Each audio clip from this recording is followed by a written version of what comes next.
Howdy, howdy. Hi. Oh, can't hear you.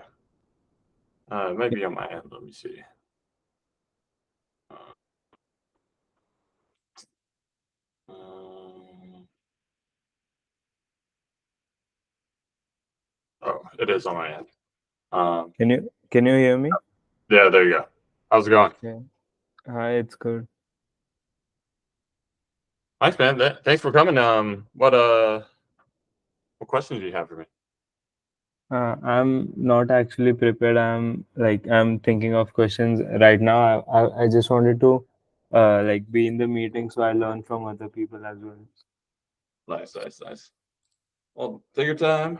I'm gonna be here for an hour, so Okay. Okay. um, yeah. Mm. Yeah. It feels so good talking to a professional frisbee player. In India, frisbee is not that popular. There are very few players, and now talking to you is like an honor. It's an honor to talk to you as well, man. Thank you.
If you want, we can just start off with your first question because usually it leads to other questions. Uh, okay, so is there a way? I mean, is this being recorded? So is there a way I can access it again? Yep, all of these are going to be kept on the website forever. Okay. Shit, the lights too bright. No, don't Uh, worry, man. Don't worry, don't worry. okay, so oh, I'm a bit nervous. So the first question is I mean, uh, shit, just a second. No worries, man. I'm just fixing Uh, my light. so firstly, can you share a bit about your journey from from playing from clubs and now playing ultimate frisbee professionally? Like, how's the journey been, and what things have you learned along the way? Let's try to narrow down that question because I could literally sit here for 10 hours and tell you all the things. Yeah, yeah, sure. Uh, so basically, what were the main changes that occurred when you played frisbee as an interest, and when you started playing frisbee professionally, what were the main changes you faced? The main changes.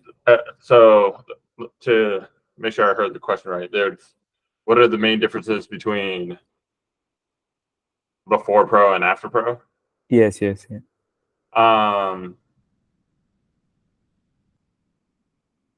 I mean, the obvious one that you probably already know is like just the level of play, right? They're just people who are better at pro. Yes, Um, yes. and so the margins of error were smaller. The athleticism was higher. Okay. The standards were higher. So just like with anything, as you start to climb mountain, it's going to get harder. Yeah. So yeah, those pretty much the main All changes. right. And apart from fitness, what are the main things you need to focus upon to become a pro athlete? Like apart from fitness, obviously you need to work on your fitness day by day. But what are the other things that you really need to keep in mind? Yeah. What's up, Dan? So the things to keep in mind to becoming like a pro athlete, like pro professional ultimate frisbee player, is I would say definitely fitness, right? Yeah. Especially on the big field, it's a lot more running than you think. And with at this day and age, almost all the top teams, all the players on the team have like 3 or 4 solid types of throws to get them out of most situations. Most of them can play pretty good defense. Yeah. Most of them are kind of fast. So like there's really at this point in age, especially the teams who are going to like championship weekend Yeah. and go to the playoffs. They have players who can pretty much on average can do everything good. Okay. What says to make it on the team usually is like you have to be good at everything, but you have to be great at something as well. Oh, okay. Yeah. And how do you balance, like, not like exactly balance, but how do you maintain your mental health as well? So I know the loss against Boston Glory would be like very difficult for you. So how do you manage your emotions and everything at that time? Yeah, that's a great question. I've learned. I used to. They first of all, they used to like. The world used to end every time I used to lose. Yeah. Actually, one time got so mad at losing that I broke my hand because I punched Oh, the ground so hard. But at this point, losing just is like if you it's a really part. love if is a part of it, right? If you really love the game, you have to love all of it. You can't just like pick and choose what you get to love. Yes, Um, yes. and once I've learned that, um, it's become losing becomes easier, but actually like growing and getting better happens quicker because you lose this fear now, right? You don't have this Okay. fear kind of like in the back of your mind and worrying about something. And it allows me to like display my fullest potential at most of the time, which kind of like is a positive feedback loop of like growing and learning. Then I'm having more potential, then I grow even more. Then, it's kind of a endless positive feedback loop. Yeah. Okay. So next up, Oh, let me uh, pause you because I want to make sure Dan is getting involved as well. yes, Uh, yes. hey, Dan, do you mind if you turn on your camera? Maybe not. Are you just listening for today?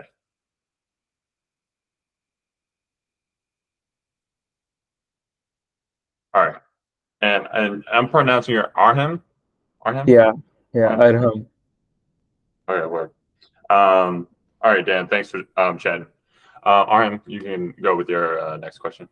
I don't know if it's very relevant or not, but are there any supplements you take or anything? Yeah, I take plenty of supplements for sure. Uh, Um, the ones yeah, go ahead. Actually, continue your question. no, no, you can answer the question. I'll have a follow-up question after that. So I'm not going to tell you all the supplements I take, not because I want to keep them secret, is because there's a dangerous game that you can play with supplements. Yeah. So, and I've done a lot of working with others and doctors and experts to figure out what works for me. Okay. But the ones that I do recommend for a lot of people are creatine for number one. Just Okay. because it just not only does it help you recover from sports, it helps you like pretty much in all aspects of health, like strength wise, power wise, endurance wise, cognitive wise, mood wise as well. So Okay. it's just like an all around, like if there's one supplement that pretty much anyone can benefit from, Yeah. it's creatine. Okay.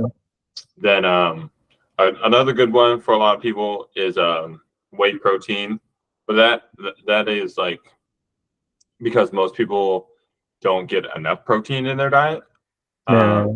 So you rather get protein through your diet than whey protein, but a good B plus step is like Okay. whey protein.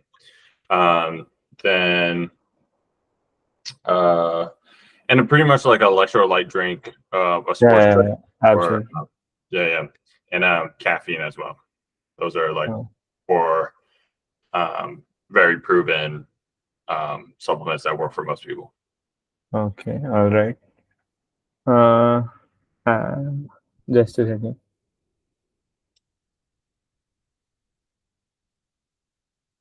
Like, while you're in the gym, like, do you mainly train only plyometrics, or you do weight training as well, or what does your training schedule look like? Yeah, I actually just came back from the gym. So I don't. So there's always a mixture of plyometrics, like classic weight training, um, mobility stuff, foam rolling, running, Yeah. sprints, change of direction, like and aerobic fitness. Those things are pretty much always happening. Um, Okay. there's like because you got to think about it. Like we're not just strength athletes. We're not just endurance. We're not just quickness. We're not just agility. Yes. So with that, they do the volume and intensity of each of those things changes depending on like what part of the year I'm in. So Okay. this is like in season. I was just finished my UFA in the smack dab in the middle of my club season, about to play the world club team. So a Yeah. lot of frisbees going on for me. So I'm not in the gym too often. I'm like in the gym Okay. once, just because. Also, you're different, right? Like, Yes. how old are you? 17. 17, right? Right.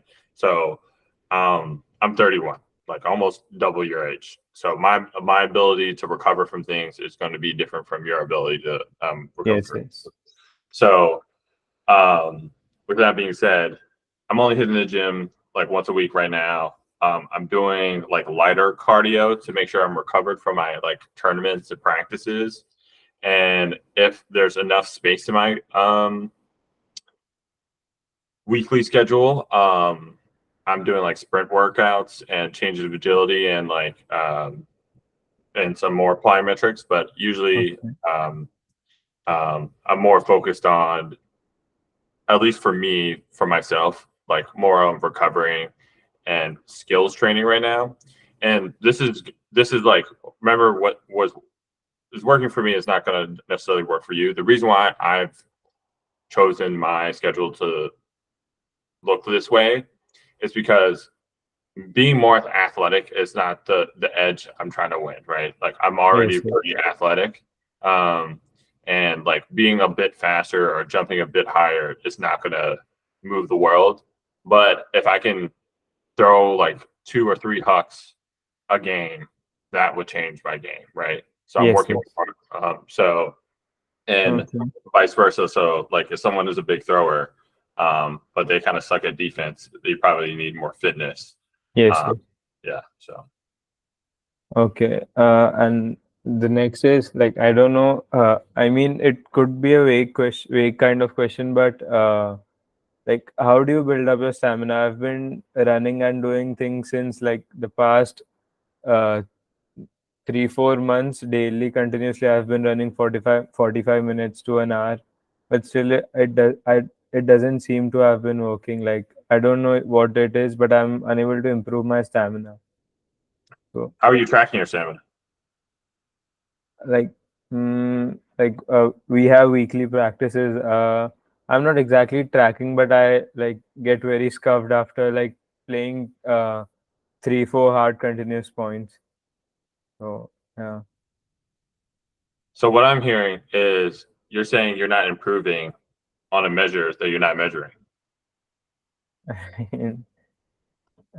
So like I don't know. I'm just being real, Yes, yes. right? Like you may be improving by this Yeah, running, but you have no yeah. indicator of knowing that. So how do you measure your stamina? Like what do you do to measure your stamina or everything? Let's just see what's working for you. What is your workout? I mainly train my legs and plyometrics, like four No, to five. this running workout you were talking about. No, I just run uphill for like 30 minutes and return 15 minutes. I run downhill. Uh, like as of now, I haven't been training a lot because I just moved to another city for my college and everything. So I've just again started working out. So yeah, I just do some warm up and go running uphill. Running up, like explain more of the workout. Like running, there's no way you can run 30 minutes straight uphill unless you're climbing a mountain. Yes, I have a mountain nearby. Okay, Actually, so you're going 30 minutes straight uphill. yeah. Now, how do you get Not back downhill? how do I get How do you get back downhill? running? So you run 30 minutes straight uphill. Yeah, I mean 30 not minutes. continuously straight. I mean not continuously 30 Just remind minutes, me but about the workout. Let me hear more about the workout. like so like to be exact, like I run for like 8 to 10 minutes continuously. Then I have a break of like 1 2 minutes. I again start running. So basically, there are kind of 3 sets where I keep on running, and in the return, as it is downhill, it's a bit easy. So like I just take one break and I complete the downhill run, All right. and the whole workout takes approximately 45 to 50 minutes. Okay. So how could you use that workout as a measure of getting better? Uh, I mean, like, are you saying that I have to track how much breaks do I take during my run so I can know I'm how not much saying stamina anything. do I have?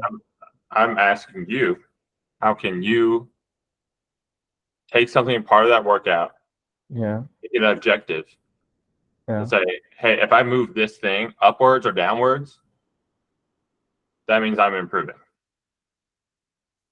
So Right? like, It could be like let's say it's a bus stop.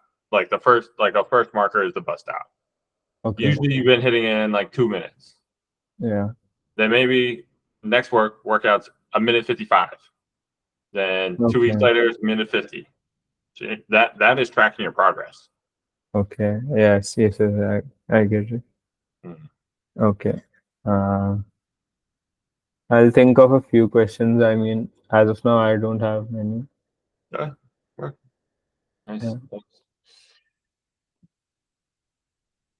Well, Dan, if you're ready, let me also throw this back on the Instagram as well. Sure, people.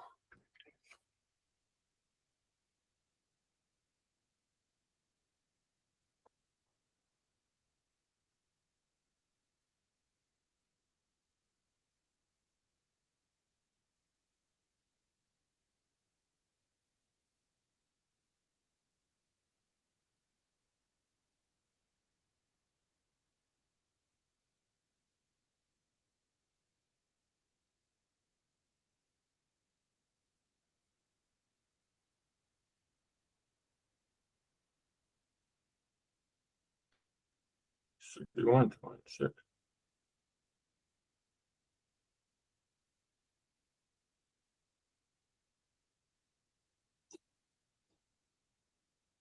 In case, oh, also Dan, just for your information, because RM also asked this question. All these are recorded, so if you're here just to listen, and I don't want you to, I want you to be as present as possible, so you don't. These will be saved for later use.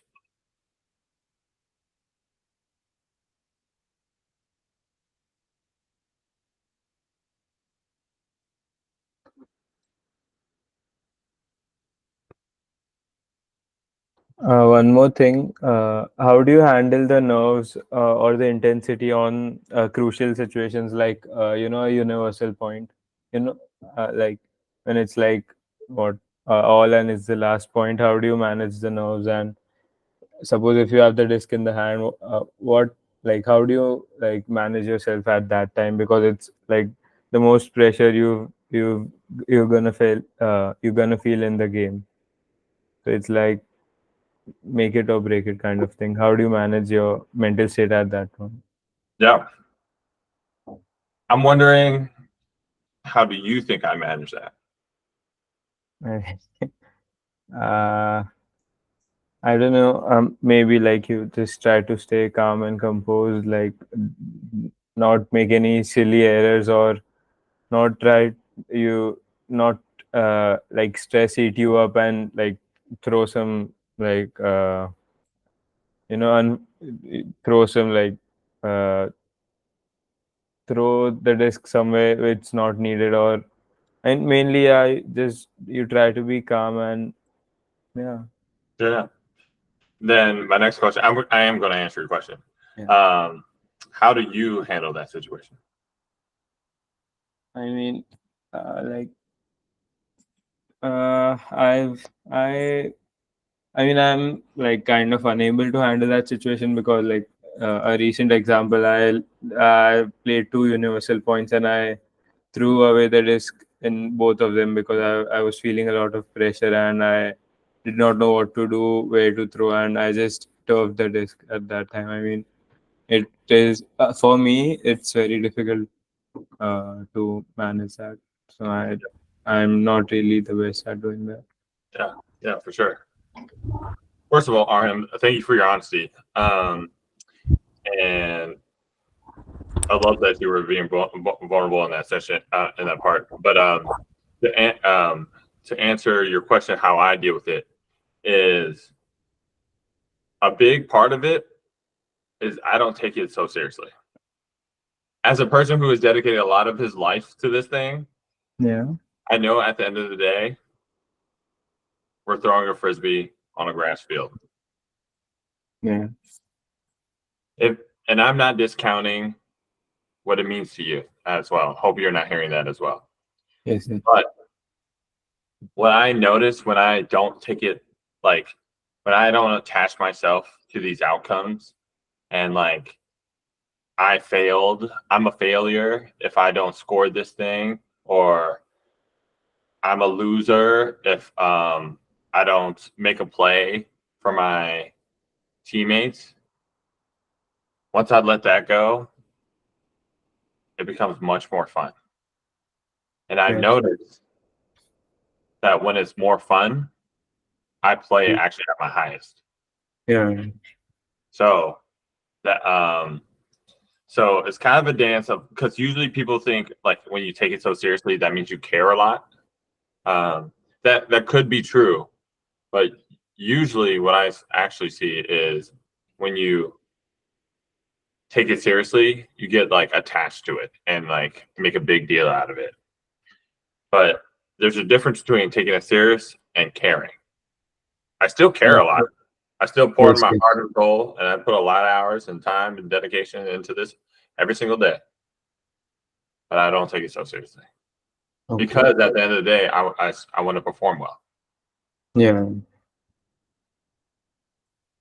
Okay. So, one more question that, like, if someone skies you or hand blocks you and then, like, spikes and or says something to your face or anything like that, like it's really infuriating. Like once you being skied and again someone's taunting you, kind of. So at that time, how do you manage the anger and everything? Like, isn't it very frustrating? Yeah. You know, I actually had that recently happen to me in a Minnesota game where some guy, I felt like Dylan DeClark or whatever his name is, on Minnesota, he beat me deep, and he Yeah. kind of stared me down and threw the disc, and then sounds good, Dan. Um, and he threw the disc at me and stared me down, and I met him with it. I came right up to his face, and I was like, "I'm here all day with it." I love that. And that's, I'm not saying you should do that. I'm saying that's authentically me. Right. I like when people, I'm like a person who is pretty comfortable with conversation more than probably like on average. Just because a lot of my upbringing had a lot of conversation, and like football and basketball, there's like a lot of conversation there. So I'm very comfortable in that space. And I've also, within that tool, have learned that it's kind of a tool for me. Like a lot of frisbee players don't come from that kind of background of like trash talking, Yeah. and but trash talking and not taking it personally. And so I'm leaning into that. So if someone wants to play that game, I've never met someone who I haven't had an advantage over that and that. Okay. And that's kind of like to even make this like more 10,000 foot, like there are certain parts of the games that you're probably very, very, very, very good at. And in a lot of the frisbee are just like most sports games, and probably in life in general, it's like if you are playing in the parts where you're very strong at, guess what? Yeah. You're going to win at those Yes. situations more, right? So, so that's how I kind of think of it as well. I think I've kind of drifted away from your question, but hopefully it answered it. Yes. No, you answered it. Okay. And I mean, isn't it like kind of contradicting first? In like first you said that you want to be calm and you want to enjoy everything, so that's how you play the best. And here you're saying you confront it when like someone spikes or trash talks to you. Isn't it kind of contradicting? I'm adaptable. Okay. You ever heard of the Bruce Lee quote? Be like water. Hmm. Yeah. So it's like he says a story behind it of like be like water. So when a water is in a teacup, it becomes a teacup. When water becomes a wave, it has Oh, okay. Yes, yes. so it's like be whatever you need to be for the situation. Yeah, fair enough. Yes, I understand. Yeah. Hey Trixie, thanks for joining. I was wondering if you were just listening, wanted to chat yourself, or yeah. Oh, hi. I'm actually on my way home, so I'll just settle down for a bit. All right. And yeah, I'm also with my partner Dan, so we both play frisbee together. Oh, And nice. he just also left the group because we're just on our way home. And then after that, when we settle, we'll come back. Wonderful. Okay. Yeah. Thank you. Thank you. All right, Aaron, back to you. This is one-on-one session with you now. Yeah. Let me think of another question. No worries.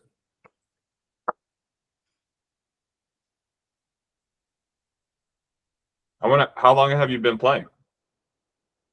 As an interest, I've been playing like from 6 to 7 years, but hardcore training and everything I started since the past 1.5 year. We went to a tournament in Malaysia, juniors, JMUC juniors mixed ultimate championship. Yeah. We did not perform that well. Not blaming my teammates, but there was a bit. like uh, not exactly miscommunication, but whatever happened, we did not perform that well. We came sixth out of the 9 teams, Mm.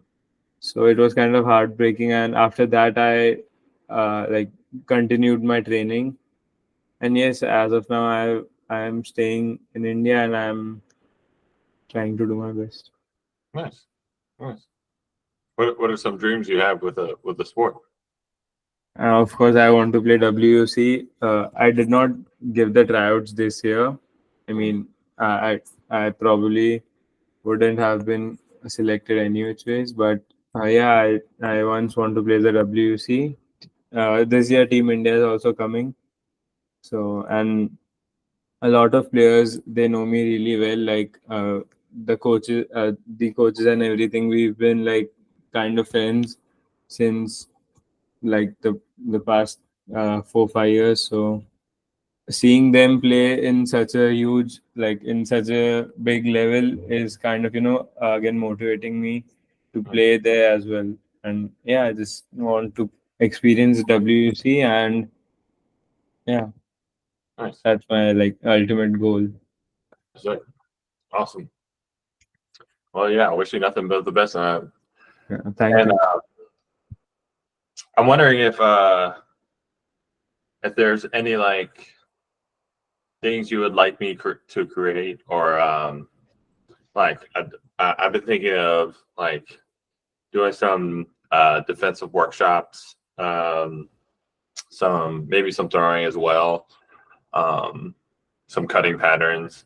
Anything comes to mind with you? In like we talking about my club team, we mainly struggle in executing plans or the plays we've decided. So maybe something on that you could do, like show us some plays, like, or like make teach us some plays or any strategies you guys do. Or Sure. yeah. I will say you probably already know them. I I don't know because the ultimate we play here in India is usually mixed, and it's quite different when compared to a not a UDL, UFA. I've, And I've yeah. played all over the world. I have an idea of what kind of ultimate is played there. uh, And I will say, a lot of people think like the pros are over here and they're over there, but it's usually this close. uh, yeah. Okay.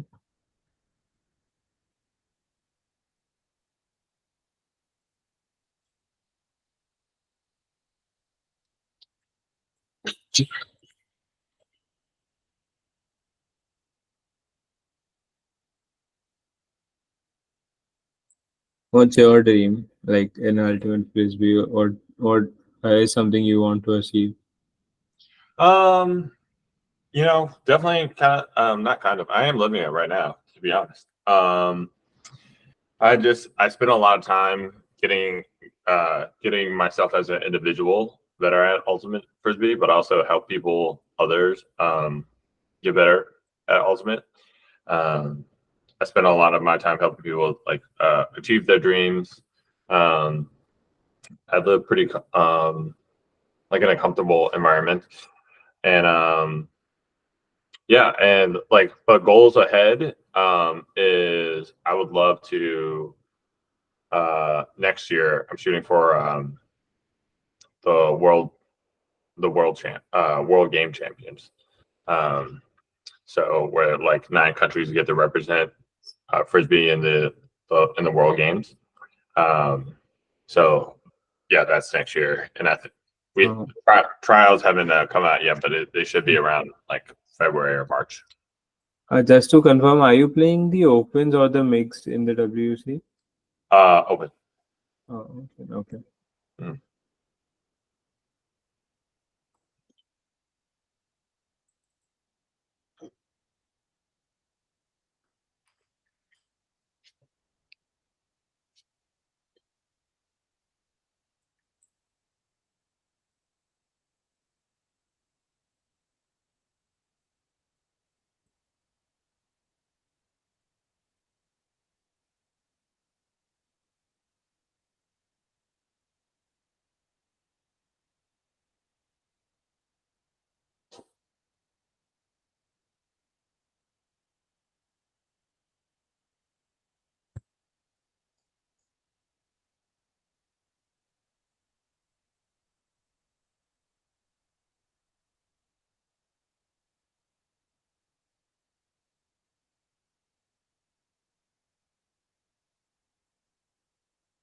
One more question I have.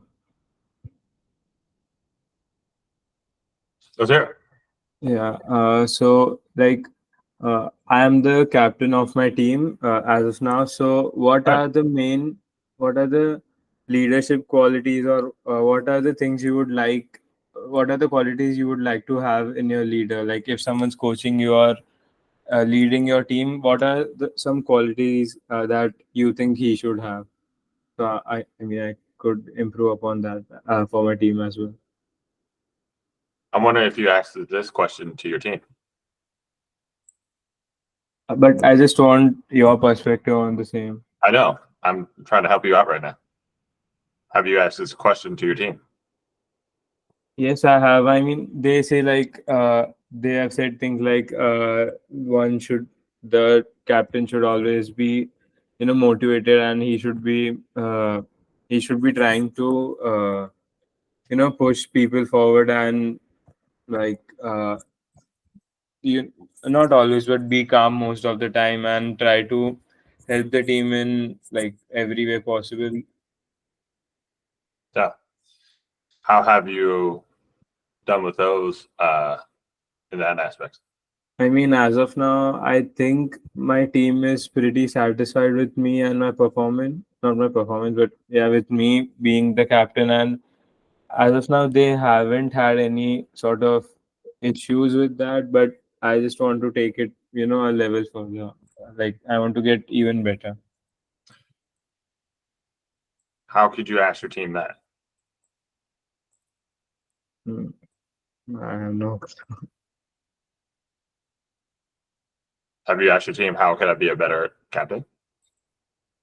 I mean, it's like kind of repetitive answers. Like, those are the same answers. So you're saying you only listen to one round of feedback and never get more feedback. I mean, I get the same feedback every time, but uh, like, uh, wait, hold up. Let me frame it. How do I say it? I'm not exactly sure, but I'm here. You're getting the same answers.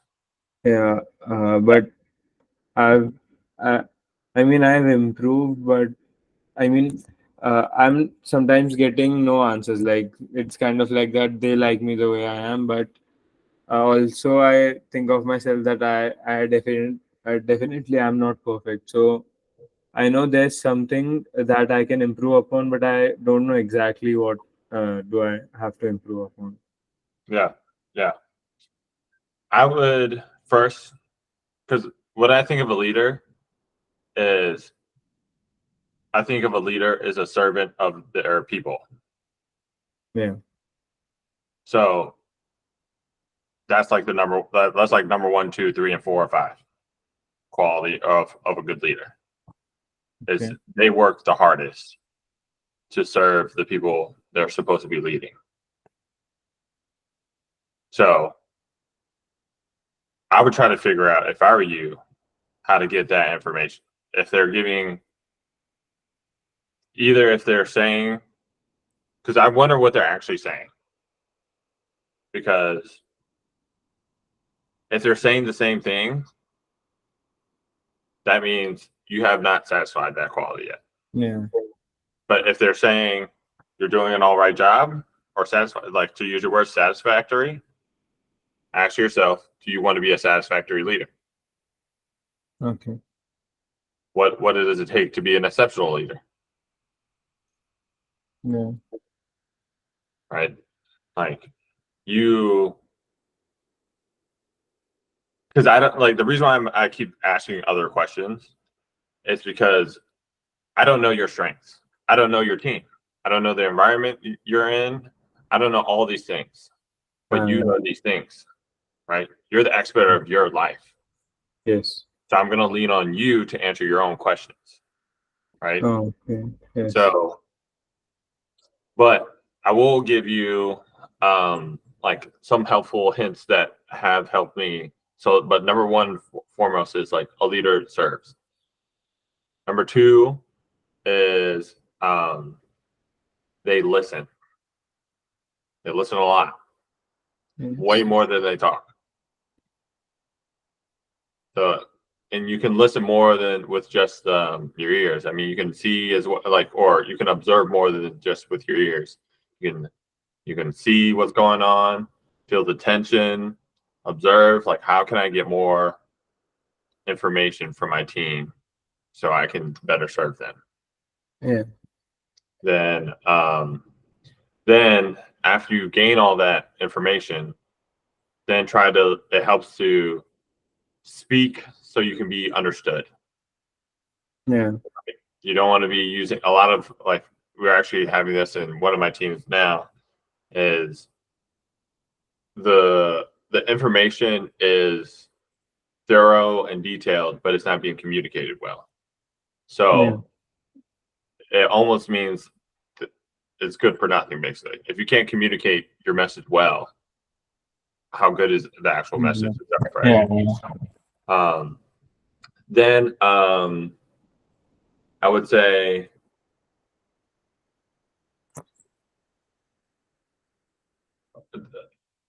probably my last one would be is look to, like, how I'm trying to do this with you right now. Like, look to empower your team.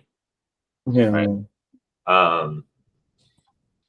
If everyone feels like they are in a leadership position and have some responsibility of the team, imagine what kind of energy and buy-in that gives people if they feel like they're a part, like really a part of the team, right?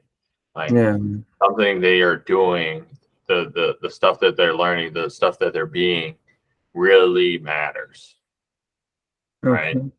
So, and to be honest, I mean, I don't know how wise you are, how like what kind of experiences you've gone through. It's taken me a long time to like get to even say what I just said. But what has gotten me there is just like consistently showing up, just like trying to get a little bit better as a leader, and eventually it'll start, like, stuff will start clicking, and it'll start writing up the what you see as well. Okay. Anything else?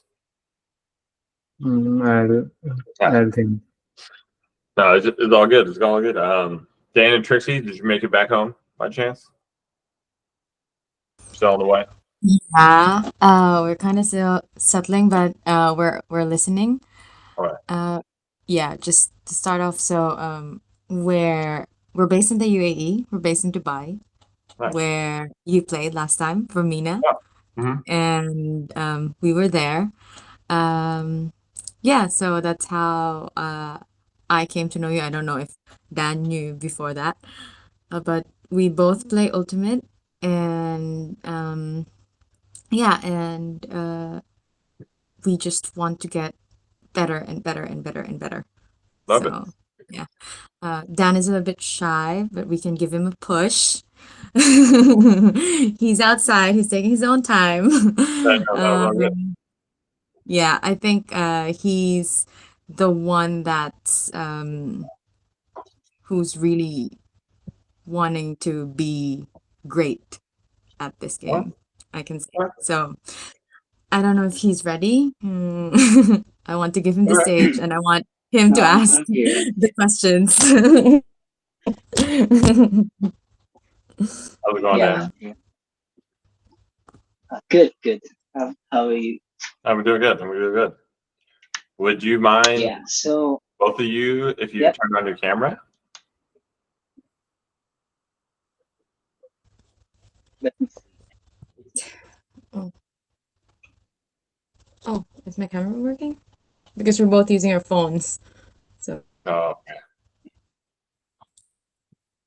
Sorry. There we go. I see Dan. Yeah. Yeah. You can go ahead, Dan. Not working. Yeah. You were talking about like being in a leadership position. Like I was listening. Yeah. And I feel like I was put like in a similar like kind of position. But then I know like for a fact that I wasn't really super effective, right, for that, because I've always been like timid in the field or even outside. Yeah, like I felt like I didn't really make a change. I couldn't get what I wanted to say like through to everyone. And it's like it's hard to like get something like when I'm trying to say stuff. Yeah. So I wonder what's the question? I'm sorry. What's the question you're asking? I guess I don't really have like a question, but then I think you answered it already earlier. Like slowly going into that point where you can like slowly getting better at like, being a leader and Yeah. stuff. Yeah. Nice. What made being a leader so hard for you? I have no idea, honestly. I've always been like I said, like timid. Yeah. But then I kind of decided to right now I'm taking a break from Ultimate, and I'm planning on focusing more on like improving my own skills rather than trying to be a leader for now. All right. Yeah. How does that approach sit with you? Sorry. How does that approach sit with you as a person like taking that approach? I think it could go well. Like I just started honestly, and then it feels good so far. Like I mostly just train in the gym. I'm not holding any like discs for now. Nice. Yeah. Awesome, man. I will say what makes a good ultimate frisbee player is that they play a lot of ultimate frisbee. Yeah, of course. Right. A lot of people get caught up in like what kind of squats I need to do, what kind of track workouts I need to do. It's like some of the top players don't even do any of that. They just play a bunch of frisbee. Yeah. Nice. Oh, Steve. Or I'm assuming it's Steve. Hey, AD. I suffer from fear in big game / important points. I don't make the cuts that I know I'm supposed to, but because I'm afraid of dropping it or afraid of turning the disc, and this hinders my team on O. Any tips? I'm okay on D for some reason. Thanks. Thank you. I'm going to assume your name is Steve. Thank you, Steve, for the honesty. Yeah, fear is a big monster, right? I actually kind of answered this earlier in the session, but I wonder. I wish we could talk. I don't know if you're able to talk right now, but what has helped me is trying to have more fun in the game,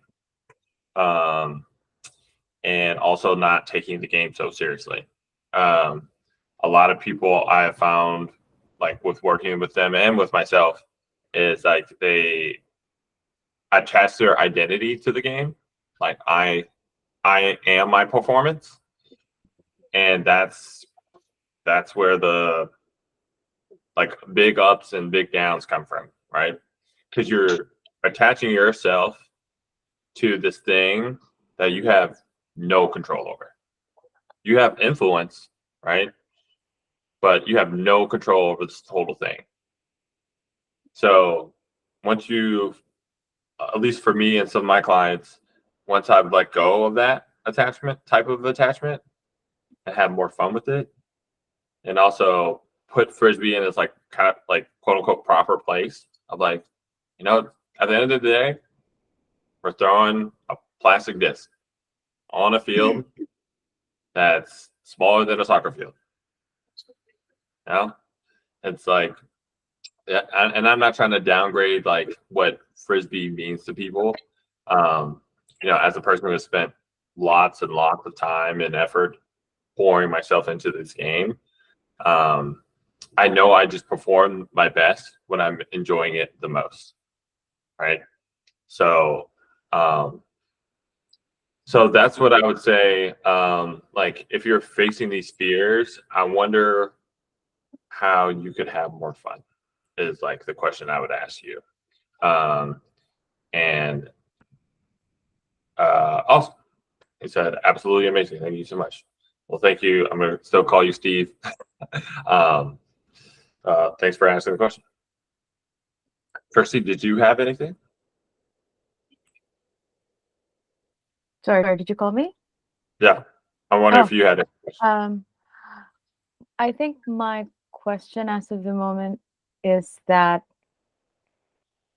do you have any experience of bouncing back from an injury or something, or Yeah, plenty. Plenty. So yeah. How did you recover? How was the feeling and all that stuff? So yeah. I have like I'm kind of a unique position in this where like I used to be a physical therapist intern. My main job I still personal train, but my main job used to be personal training, and also I'm an athlete, so I've kind of seen it in different angles. But the bounce back is mainly its main factor that I found is like the person's attitude. It's like just straight up that. Like especially when I was in the physical therapy office for a whole summer. The one thing, like one of the first things I learned from the physical therapist is like you can tell if someone is going to leave earlier than their their projected due date of healing from an injury, or they're gonna stay past their due date. Is simply their attitude. Like if they're coming to the sessions like I'm ready to go, I'm ready to do 5 sets instead of 4. I'm ready to do all the ice. I'm ready to it sounds kind of funny, but those are also the fun people to work with as well. And usually with those people, I had to do is like, hey, you can't do that much. Like you need to chill out. You need to ease back.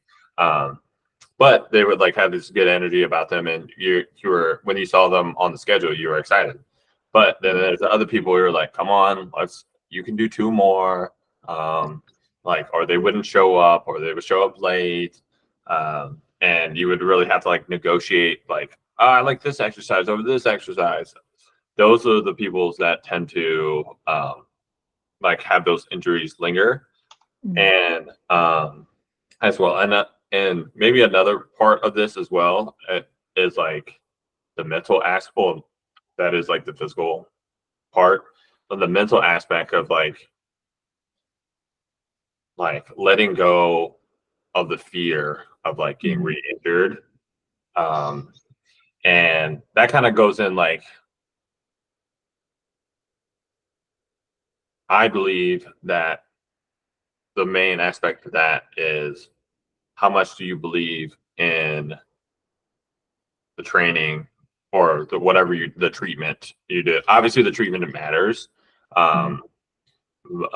But something that's fully within your control beyond selecting the treatment is your belief in it.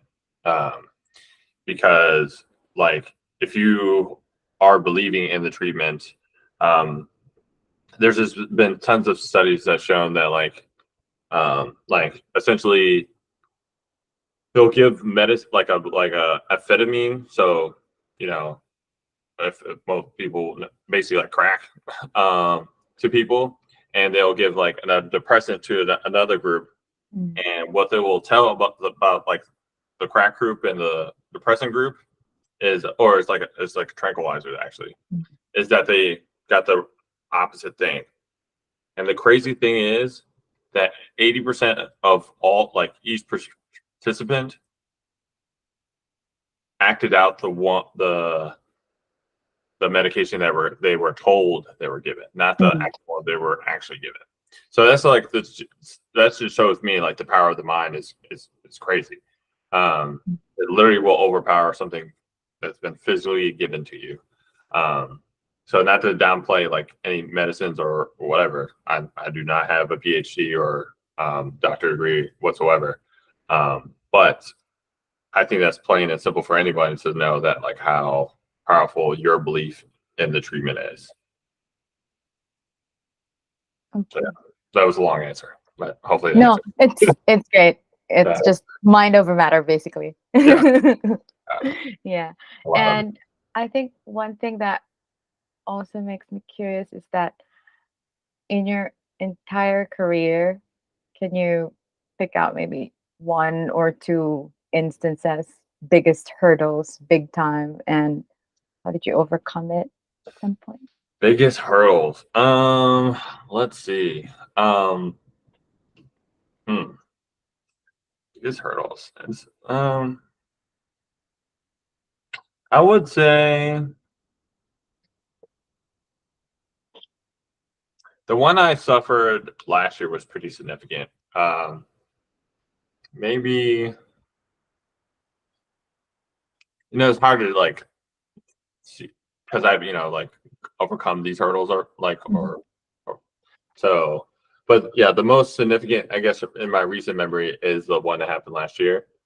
I was like having autoimmune issues, and to the point where I thought like I couldn't play frisbee anymore. I thought like I was gonna have to retire. But honestly, like there was some point in like my reflection or whatever, I was just like, F that. I want to play this game. Like I don't want to go out right now. I want to figure it out. So, and I think with that like decision in my head, I like started to find like so at first at that time I didn't know I was having an autoimmune attack. I just like I just knew I was tired all the time. I like had the swelling. I couldn't recover. I was just playing subpar ultimate like that. So I just like scoured the internet and found that I was having autoimmune issues. Then went on this like diet that I'm pretty much still on today. It's called like it's like carnivore. It's like meat and fruit based. But anyway, and that like when I found that diet, it like totally sent my symptoms into remission and within a week. But what stuck with me is the mindset stuck with me because I was suffering for like 6 months. So I was like, just like, man, I suck, man. I'm not as good as these other people. Like, I don't know what I'm doing here. I hope they don't kick me off. Like those type of thoughts. And I knew with the stuff coming back, I mean, like the symptoms gone away. I knew that was like now the barrier. Like the physical was gone. Like there's no excuse. Like I feel great, but those thoughts were still popping up in my head. So, knowing that, I just really just kept thinking or saying the opposite.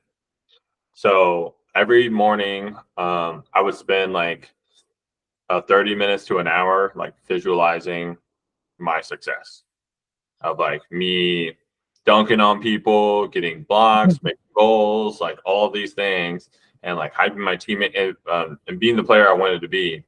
And it was like just seeing it continuously. Then like after a week or two of doing that, it started to become reality. Not like instantly, but like instead of getting beat deep, I was right next to them, but still got beat deep. But then the next point, I was like, I challenged them. Or the next 2 weeks, I like challenged them.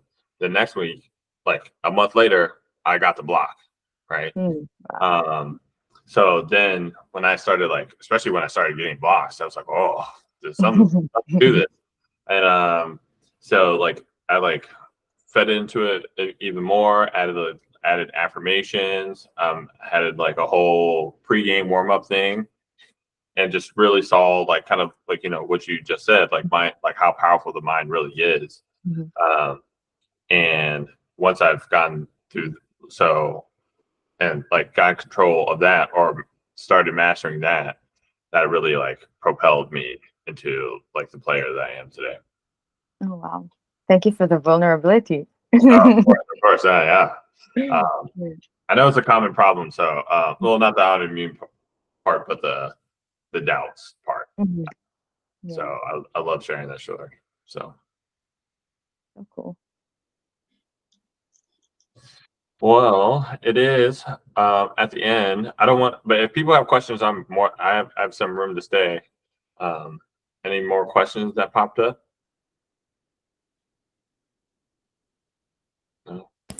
No. Yes, I have one question. Yeah, the last question that so I've been seeing from my childhood that the team USA keeps on winning every championships after championships, tournaments after tournaments. So, what's something that you guys do different uh, than others to like stay at the top all the time? It's not. It's. I think it's not what we're doing different, but it's what's available to us. You know, we're like a country that is not only we have, you know, a high income or like, you know, just more Yes. money than a lot of countries that we're competing against, but so it allows us to be able to play sports, right? Because the reason why I'm saying this is because I remember going to other countries and seeing that it was people who are well off were able to play sports, and the people who were not well off could not play sports. Okay. So, so I think it's environment as well, but I think also a lot of the players were just playing more often. Right, we play like a year-round, high-intense tournaments, especially at a younger age, so for longer. So it's just hard to beat that when like I think we have over like 1 million registered members for our USAU, our USA Ultimate. So like that's just a bunch of people trying to get better, right? And so, and we have resources on top of that. But so, like at the end of the day, like to get better is like you got to practice, and it helps to also practice with people who are also good.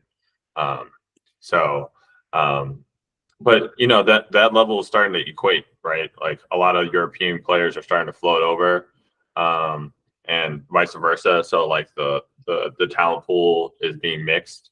And you know the secrets, but like the overall knowledge is being shared around. I don't think anyone's intentionally trying to keep secrets. I think it's becoming easier as we grow.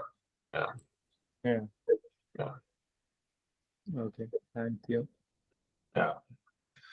All right, Steve with a question. Might be a silly question, but do pro players still get gas mid-game? Absolutely.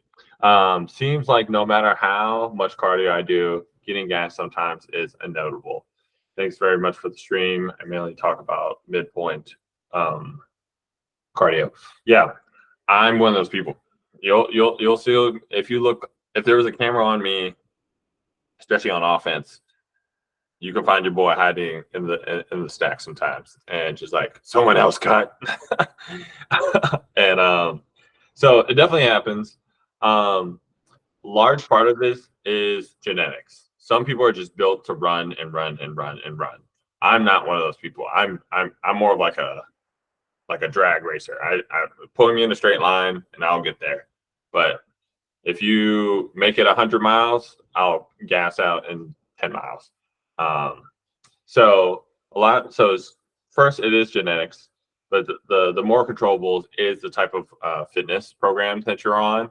Like, is it geared to like addressing this like mid-game cardio point that you're thinking about?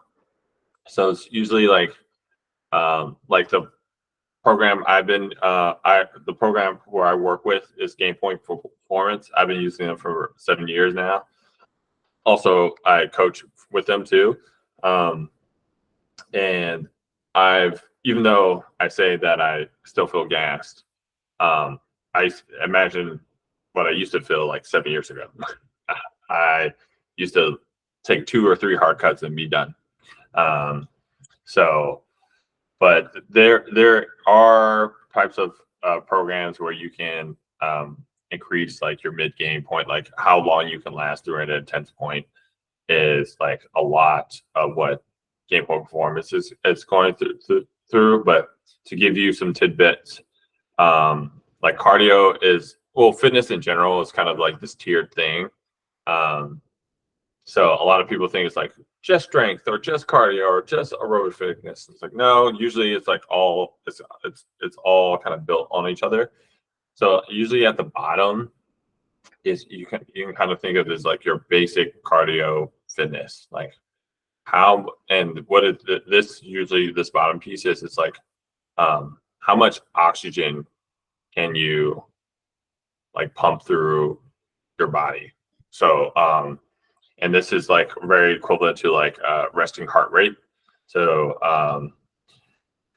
I might be getting a little too detailed, but resting heart rate is like, think about it as lowering the floor of your fitness.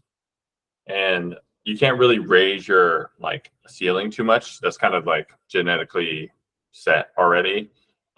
You can kind of move it, but if you're trying to move that, you should be probably already like a pretty elite fitness person already. What's easier and more like bang for your buck is lowering the floor. So again, back to this resting heart rate. And a lot of time, like for me, I spent a lot of time in this like zone 1, zone 2 cardio, which is like zone 1 is 50 to 60% of your heart rate zone, and zone 2 is 60 to 70. So I would say like 60 to like 80% of my training is actually doing that. It's just like building this massive base. Just because it, like, again, back to the pyramid metaphor, like you want to have a pyramid that has a big base, right? You don't want to have a small base that have big pieces on top of it, right? And that's also like a large part of like injury prevention as too. It's like preventing fatigue, right? Because the lead indicator of injuries is fatigue, right? Most injuries happen in fourth quarter at the third game of a tournament day. At the end of the tournament, most injuries happen then. So if we can prevent fatigue however we can through like nutrition, fitness, sleep, all these things, we're preventing injuries. So yeah, so I'm saying a lot of things. So then that's the bottom layer. The second layer is, at least how I like to think of it, it's is your ability to like perform during a point, really, right? So like, can you go like do this, like run 200, 300 yards, then recover, right? So that's kind of like the intense, then recover, intense, then recover. So that's like kind of the second stage. Then this really like higher part of cardio fitness is like just in the point, like how fast can I run sprints up and down without getting tired? So like think of this like the second layer as like, I'm gonna run 200 yards, rest a little bit, then run 200 yards and rest. Then let's do this 20 times. And in that allotted time, how can I shorten that amount of time by, if I keep the pace, but and only rest until like a certain heart rate? So like for me, that's like, so that is a workout for me. So I run 200 yards, I rest until my heart rate is below 140 beats per minute. Then I go again, run 200 yards. So for me, the measure of that getting better is, do I complete, like, does it take me an hour? Maybe a month later, it takes me 50 minutes. Then, 2 months later, it's like 45 minutes. So that's like an indicator of that, that type of fitness is getting better. And at the very top of the pyramid is this type of fitness is like end game, like within the point, really. So that was end game. So yeah, tournament, end game, point. End point is like how many cuts can you do in like 5 minutes is like the fitness test I use and game point performance use. So think of it like this: is like you set cones like 30 meters apart, and you set a timer for 5 minutes, and you're doing shuttles, and see how many times you can touch each cone for 5 minutes. And that's basically like a 5 minute point is an extremely long point. Like most points last like 90 seconds, 2 minutes. Like a 3 minute point is long. But we're trying to like train so we're comfortable in 3 minutes, not that we're dying in 3 minutes. But when we have found that, like that as found that test and tested it amongst other elite players, we found that is the best indicator of the best defensive player. Like if you didn't look at anything else, like didn't look at their stats or whatever, and could only look at one fitness test, it was that. And if you think about it, that kind of makes sense. If you're guarding somebody and they're so tired and you're full of energy, you're going to play defense on them very well, right? You're going to have a walk in the day with them. But, vice versa. If you're gassed and they're, a spring chicken, they're going to run you around easily. So that's also incorporated, like a part of having great defense is a high fitness level.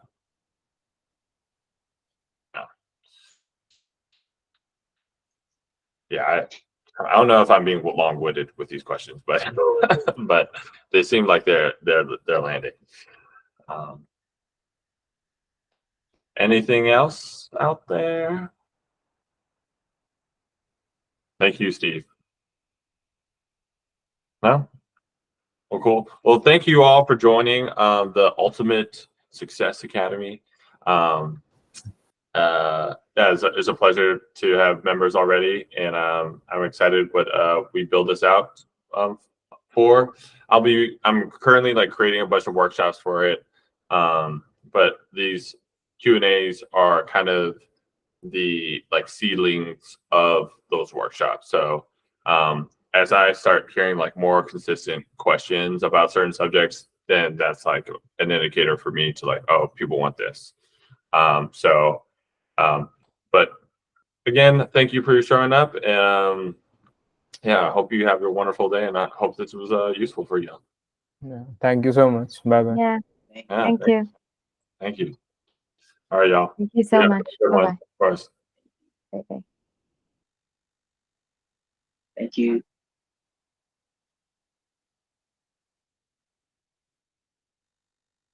Yeah.